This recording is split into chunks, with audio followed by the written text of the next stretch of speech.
guys! So recently I have realised that despite the years I've now been doing this channel, I've never done an Amanda Palmer cover, and I love Amanda Palmer, and she's actually the reason that I started doing the ukulele in the first place, so I felt like it was time to rectify that. I can't remember exactly when I first heard the Dresden Dolls, but I think it might have been via Panic at the Disco, because I remembered they'd done a cover of Baby One More Time, which was obviously incredible. And I remember listening to the Yes Virginia album at school and downloading Coin Operated Boy off Blubster, which was the poor man's LimeWire. And I just thought they were amazing. Me and a friend went to see Amanda Palmer live in 2013, which was somehow 10 years ago, in Manchester. And I remember we walked into the venue and we thought we were late because Amanda was like on the balcony of the venue, like bathed in this angelic white light, wearing this incredible kimono. We were like, oh, we've missed part of the show.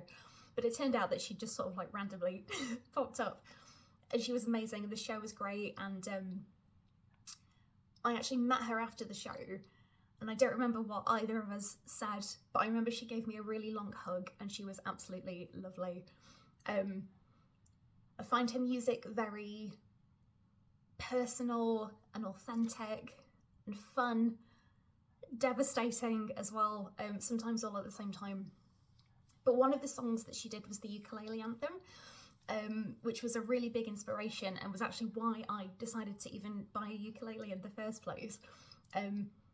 One of the lines in the song I still think about was, play your favourite cover songs, especially if the words are wrong. And I still see that as massive motivation, because you may have seen some of my other videos and they're all terrible, but it's not about being good, it's just about having fun. And so she was really the reason that I went out and got a ukulele. So I remember there was a music shop near where I used to work, and one lunchtime just sort of like randomly popped in, and then bought Ruby, and that was that really. I remember she was in a really curiously shaped box, and there was some like really cryptic instructions, and I sort of gave it a go and then stopped because it was difficult. And she stayed in that weirdly shaped box for about the next 5 years until I then started this channel. And I guess the rest is kind of history. But yes, so I thought it's really time to do an Amanda Palmer song. And I've chosen to do My Alcoholic Friends, which I think is really fun. So I hope you enjoy it. I feel like this intro will have gone on longer than the actual song will. So if you're still watching, thank you very much. I'll put some links in the description box below if you want to check out Amanda Palmer, and you should, because she's great. Yeah, so I hope you guys have a really lovely Christmas, and I hope that you enjoy the song. Okay.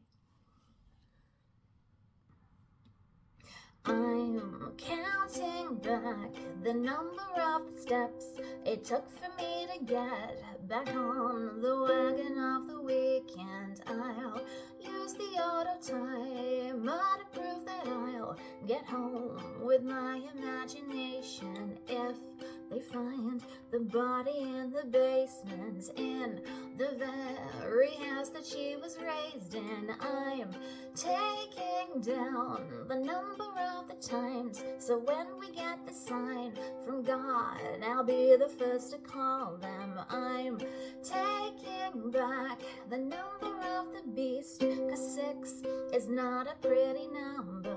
8 or 3 are definitely better. A is for the address on the letter to my alcoholic friends.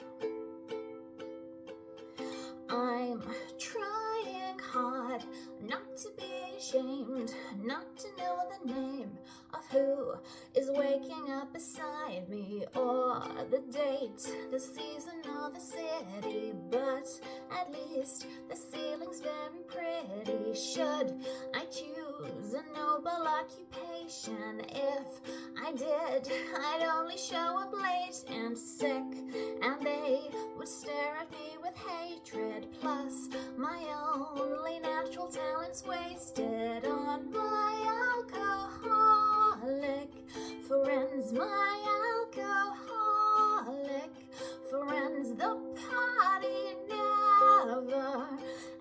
as my